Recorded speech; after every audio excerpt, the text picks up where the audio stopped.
अस्सलाम वालेकुम दोस्तों, क्या आपने कभी सोचा है कि आज से 1000 साल पहले जब न बिजली थी न इंटरनेट, तब एक मुस्लिम साइंटिस्ट ने धरती की गोलाई इतनी स्टेक नाप ली थी जितनी आज की मॉडर्न इंस्ट्रूमेंट से होती है।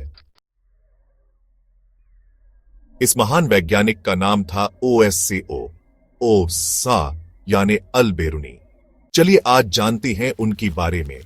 एक ऐसा इंसान जो न सिर्फ साइंस में माहिर था बल्कि दिल से अल्लाह का सच्चा बंदा भी।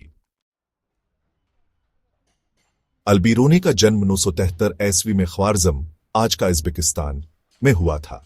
बहुत ही छोटी उम्र में उन्होंने गणित, खगोल शास्त्र, एस्ट्रोनॉमी, भूगोल, ज्योग्राफी, दवा, मेडिसिन और इस्लामी इल्म में महारत हासिल कर ली। वो कहते थे इल्म एक ऐसी दौलत है जो खर्च करने से और बढ़ती है। अल बेरूनी ने करीब 146 किताबें लिखीं और उनमें से कई साइंस की बुनियादी किताबें बने। उन्होंने धरती की गोलाई बहुत है कम गलती की साथ मापी सिर्फ 200 किलोमीटर का अंतर था, जो इस जमाने में चमत्कार से कम नहीं था। उन्होंने बताया कि समंदरों का पानी चांद की वजह से उठता और गिरता है, यानी टाइड्स की थ्योरी दी। उन्होंने इंडिया का सफर किया और संस्कृत सीखी। उन्होंने हिंदुस्तान की विज्ञान और धर्म को समझा और अपनी मशहूर किताब तहकीक माले लिल हिंद लिखी। अल बेरूनी ने कभी साइंस और इस्लाम को अलग नहीं किया। वो कहती थी जो शख्स कायनात, यूनिवर्स को गहराई से समझता है, इसका दिल अल्लाह की कुदरत की सजदी में झक जाता है।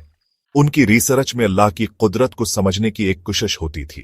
आज के दौर में जो चीजें हम कंप्यूटर और सैटेलाइट से नापती हैं, अल बेरूनी ने उन्हें 1000 साल पहले दिमाग और सादा औजारों से किया।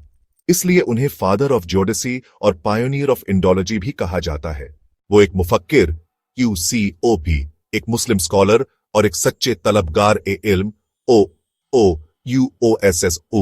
OSS से थे। हमें भी उनसे ये सीख लेनी चाहिए कि इल्म सिर्फ दुनिया कमाने का जरिया नहीं बल्कि अल्लाह को पहचानने का रास्ता भी है। अगर आपको अल बेरूनी की ये कहानी पसंद आई तो इस वीडियो को लाइक करें, शेयर करें और चैनल को सब्सक्राइब जरूर करें।